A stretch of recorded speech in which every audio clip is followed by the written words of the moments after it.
The 2022 NASCAR Cup Series schedule has officially dropped. Let's take a look at it.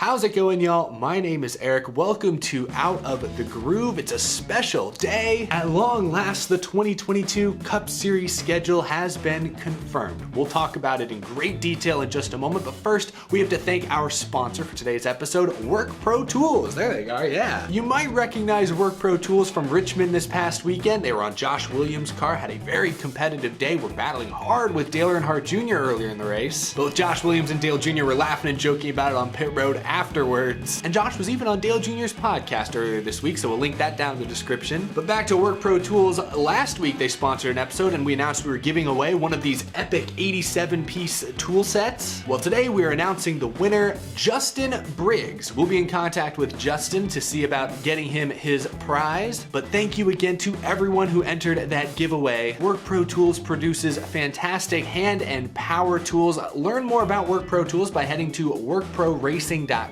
That link is also down in the description below. They're huge racing fans as well. Thank you to Work Pro Tools for sponsoring this episode of Out of the Groove. Now it's time, at long last, to look at the 2022 Cup Series schedule. It was leaked yesterday by The Athletic, but today it was confirmed by NASCAR. Some of these changes we've already talked about in recent weeks, but we're gonna look at all of them here today on Out of the Groove. So I'm gonna wheel over to my computer and let's go through the entire list of races. So here you have it. Here is the entire 2022 NASCAR Cup Series schedule. Let's just go line by line, race by race, discuss what's different, what's new, and talk about each of these events in a little bit more detail. So let's begin with the Busch Clash. As we've talked about on this show, NASCAR is bringing the next-gen car to the LA Memorial Coliseum. They'll be racing on a quarter-mile paved bull ring inside of a historic football stadium, the site of the first ever Super Bowl, right there in the heart of Los Angeles, the week before the Super Bowl also takes place across town in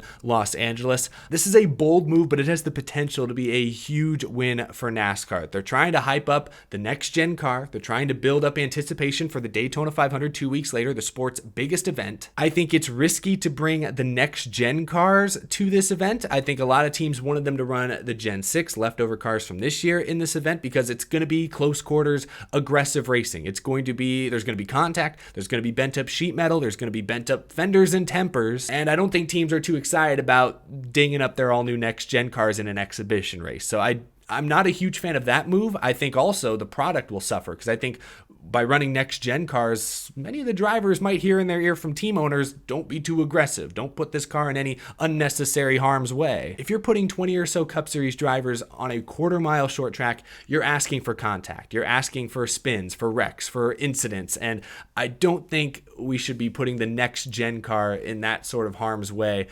first and foremost at the very beginning of the season. So I kind of wish they'd run the Gen 6 for the Busch Clash and then debut the next gen in the Daytona 500 a couple weeks later. To me, that would be a better choice, but this is obviously a play for sponsors, for teams, in the sense that maybe they can sell sponsorship for this race at a higher price because they're going to be right there in Hollywood, the media capital of the world. The Super Bowl is already going to be in town. Fox is already in town. So I think for many of NASCAR's partners, this is a great plan. The Clash at Daytona, whether it was the oval or the road course, had lost much of its luster. So I'm happy they're experimenting and trying something radical, something new that could be fantastic, could be amazing. I just worry some of the logistics aren't quite going to add up. And a lot of fans have said, what about Bowman Gray? Might as well just gone to Bowman Gray in North Carolina.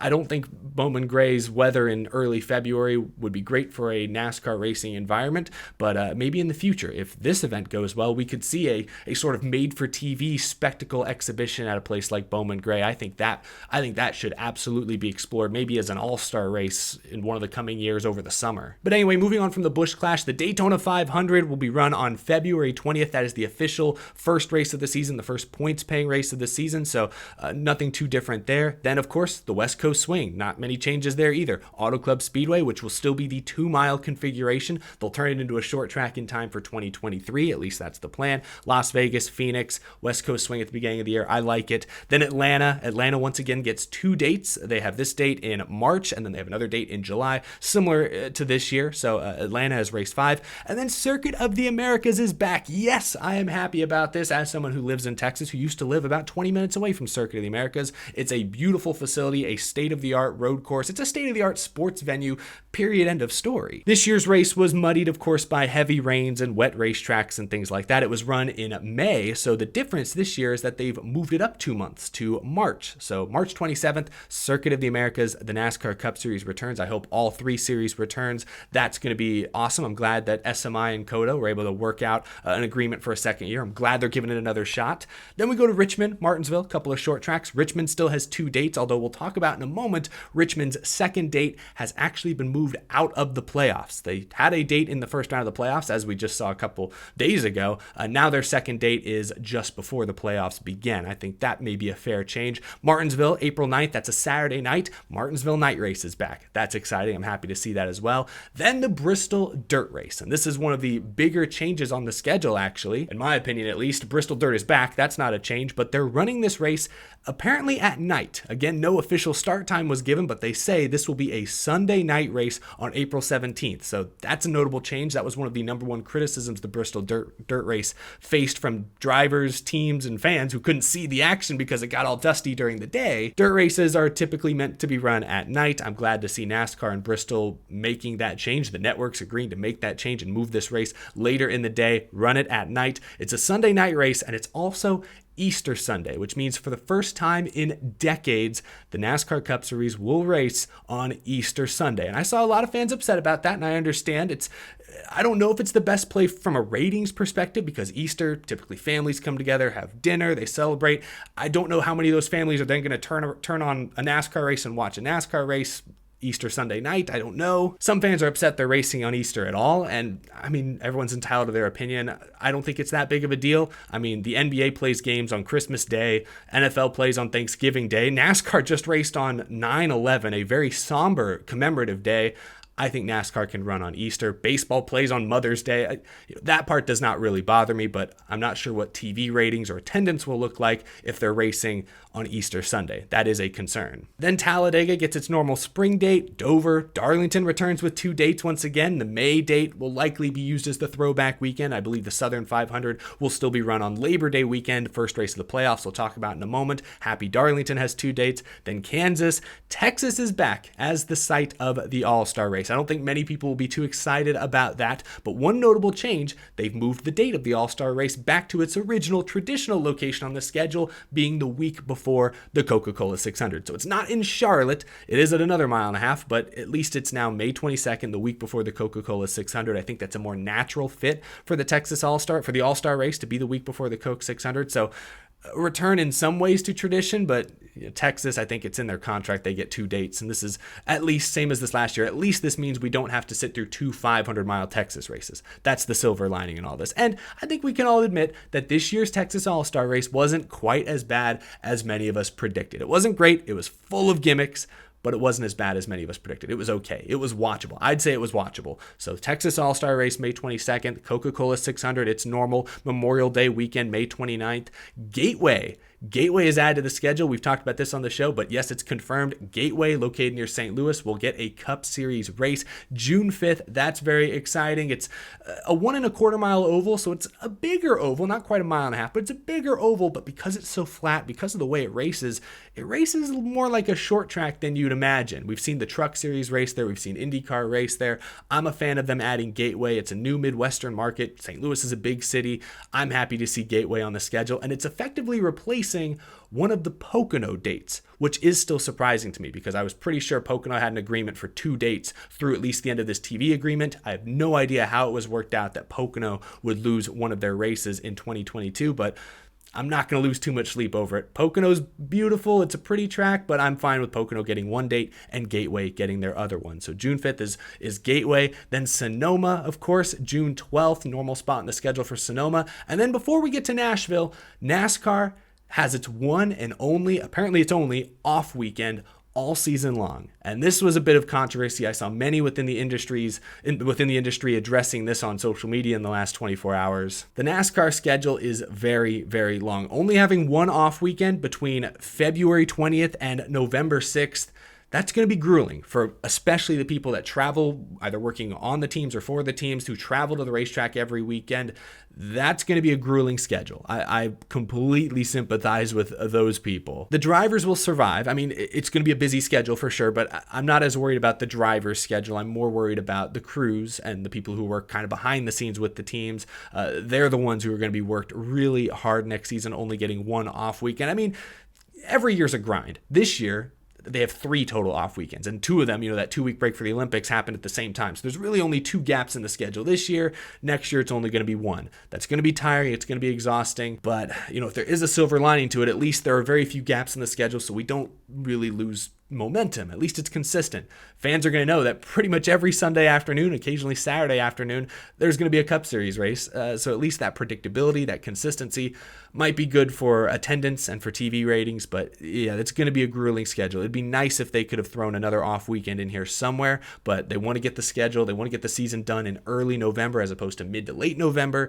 And that's what has to be done to make that happen. So still 36 races. That's one thing I haven't made clear yet. There are still 36 points paying races, 10 of them playoff races, 2 exhibitions, same as it's been for years at this point.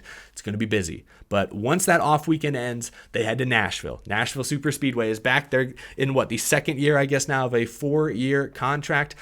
This season's race I thought went off pretty well. The facility was really well maintained, really nice. Traffic and some of the logistics getting to the speedway were a difficulty that I hope they addressed, and I hope didn't scare too many fans away. But I'm happy to see Nashville return. Road America is returning as well as the 4th of July weekend race. That's something that I called for. I was at Road America this summer, and it was a glorious event. I know everyone misses Daytona as the 4th of July, the summer Daytona race, but Road America to me delivered as the 4th of July race. The campgrounds were packed. Again, they were estimating well over 100,000 fans at Road America that weekend. The place is in the middle of nowhere in Wisconsin, and they drew huge crowds for that NASCAR race weekend. I'm a fan of it. I'm glad it's returning next year. I think this should be the new 4th of July tradition.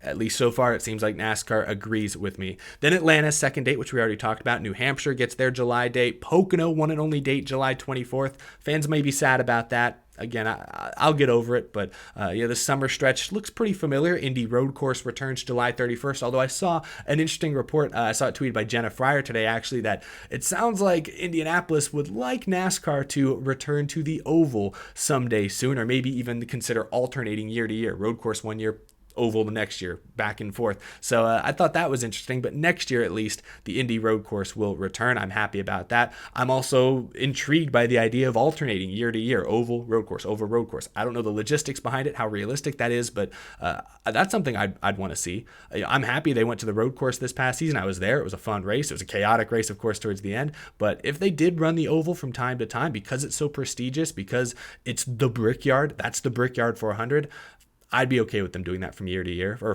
every couple of years. I don't know about every year, but every couple of years, I'd be okay with them bringing the traditional oval NASCAR Brickyard 400 back. But next year it'll be the road course anyway. We're blowing through these. Michigan's one and only race, August 7th. Richmond, that's right, Richmond's second race is now August 14th. They've moved it up by about a month out of the playoffs now. Instead, it's a crucial late regular season race. I think that's fair. I'm glad that Richmond still gets 2 dates because it is a true short track technically, and we want to see more short tracks. And I think Richmond's bad races are still decent compared to other NASCAR Cup Series tracks, but I'm not disappointed that they've taken it out of the playoffs. I think this last weekend's race was decent, but nothing to write home about. It not being a playoff race is fine with me, although it appears as though both Richmond races will be on Sundays next year, which means they'll likely both be day races. That's a concern. I'd like to see at least one of them be a night race for some variety, for some differences there. We'll see if maybe one of them's a late Sunday start. I don't know, but that's one concern I have, but I don't mind seeing Richmond outside of the playoffs. Then Watkins Glen and Daytona, of course, to wrap up the regular season. Y'all know me, I've said this many times. I think Daytona as the regular season finale with this format is a genius move and should stay until this format inevitably changes one day. Daytona as the regular season finale is a fantastic choice. Now we begin the playoffs, and the playoffs have seen some changes as well. Darlington, the Southern 500, once again serves as the playoff opener. I think that's genius. Great track to do it. Great event. And then Kansas now has been moved into the first round. It was in the third round. This year it will be in the round of 8. Next year it will be in the round of 16. Fine by me. Again, we don't really know how the next gen is going to handle at mile and a halfs, but Kansas is usually one of the better ones, except for last fall, that Logano-Harvick frustrating finish. Either way, I like the variety in this first round. Mile and a half, you got Darlington, which is kind of an in-betweener, and then Bristol, which is a true high-banked, fast, short track. I love the Bristol night race, once again being the cutoff race. That's fantastic. I'm excited for the one that's happening this weekend, but I'm now already excited for next year's as well. Bristol's amazing. Round of 12 is interesting. Texas, their one and only points-paying date, has been moved now into the round of 12. This I'm happy about. Yeah, maybe a little hotter in Texas in late September than late October, but Texas is such a wonky track these days, and that's putting it nicely. I'd rather it be earlier in the playoffs than be, the third to last race of the season, the round of 8, crunch time, a serious time for the serious championship contenders. I'm glad Texas is a little earlier in the playoffs than it is this year. So I think round of 12 suits Texas well. A lot of variety again in that second round. Talladega is super speedway, the Charlotte Roval, basically the same spots they've been in this past couple of years. Road course, super speedway, mile and a half, good variety there. Round of 8, less variety here, but you at least have some really good mile and a halves. Las Vegas is a very solid mile and a half. Homestead, probably the best mile and a half in NASCAR. It's back in the playoffs. That's pretty exciting. And it's not only back in the playoffs, but it takes over that crucial spot that Texas Motor Speedway has been occupying for years, being the third to last race of the season. Round of 8, teams, drivers, they're going to put a lot of emphasis on Homestead Miami Speedway, especially if they have championship aspirations. So I'm loving that Homestead is back in the playoffs, back in a crucial spot on the schedule. And again, we don't know how the next gen's going to handle a mile and a half, so that's a big question mark still, but at least you have 2 really good mile and a halves in the round of 8, followed by Martinsville, which is, of course, a great short track. Put on a show last year. We'll probably put on a show this year. We'll probably put on a show next year as the cutoff race before the championship at Phoenix. November 6th, Phoenix returns for the third year in a row. This will be the third year in a row. Last year was the first year of Phoenix. They're back this year. 2022 will be the third year of Phoenix as the championship. I love Homestead as the championship. I do think Homestead is probably the best choice. If I had to pick up all these tracks, what's the best championship track for NASCAR? Homestead Miami is probably the top of that list, but Phoenix is second or third. Phoenix is newly renovated. I like that it's turns 1 and 2 and turns 3 or 4 are different. It's a difficult track to set up. We've seen good teams and drivers miss the setup at Phoenix in the past, so it's challenging. I like that it's near a big city, even though it's way out west, which isn't typically thought of as NASCAR country. It's still in a big market. I like Phoenix as the championship race. I don't like it quite as much as Homestead, so I would like to see Miami return to its traditional spot on the schedule one day, but at least for the next couple of years, I don't mind seeing Phoenix in that role. I think Phoenix is a solid track, and it's a nice track for the championship. That's my opinion. A lot of people disagree with me there, but there you have it. That is the schedule for next season. I'm checking my notes to see if I forgot anything notable. Not really. Not as many changes from this year to next year as we saw from 2020 to 2021 schedule with all the new road courses that poured in, some other new tracks, new venues, new schedule ideas. Gone are the double headers. That's part of why there's only one off weekend, is because that Pocono doubleheader is gone. So that's an impact. I'm glad Circuit of the Americas is back. I was worried that after the rain and everything that maybe they'd lose faith in that race, but I thought it was interesting. Yesterday in my video, we had Mike Birch, who's the chief strategy officer at SMI, and he let loose a pretty interesting stat that from their perspective, roughly 70% of the fans that went to COTA had never bought a ticket to another SMI sanctioned race, which means they'd never been to Texas Motor Speedway, at least according to their database. So COTA brought a lot of new fans out for maybe the first time, and even though it was wet, even though it was rainy, I felt like most fans came away with a very positive, very good impression of the track and of NASCAR. So I'm glad COTA is returning. Glad Road America is back on its July 4th weekend. I'm glad Gateway's on the schedule. I'm glad the All-Star race has been moved back to the week before Memorial Day. I'm glad they moved Bristol Dirt to a night race, even though it's on Easter Sunday, and that could be sketchy. Not really sure, but it being a night race is fantastic. I mean, there's really, and I'm not just saying there's really not much to be upset about regarding the schedule. The biggest risk is obviously the Busch Clash.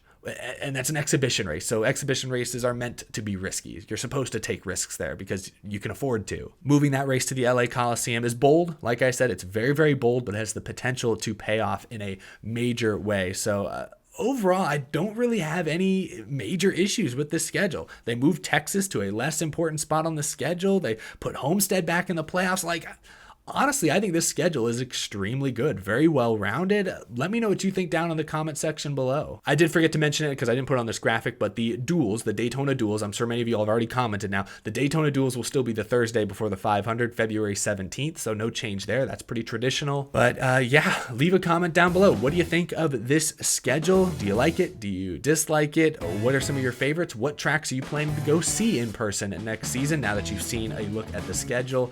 Let me know down in the comment section below. That's all I've got for this episode. Thanks for watching. Be sure to subscribe if you're new to the channel so you don't miss the latest NASCAR news, rumors, predictions, and much, much more. And as always, a huge thank you to my tremendous Patreon supporters. I couldn't do this show each and every week without your tremendous support. I greatly appreciate it. We'll be back later this week. Bristol night race is right around the corner. We'll have more to talk about here very soon. But thanks for watching this episode. I'll see you in the next one.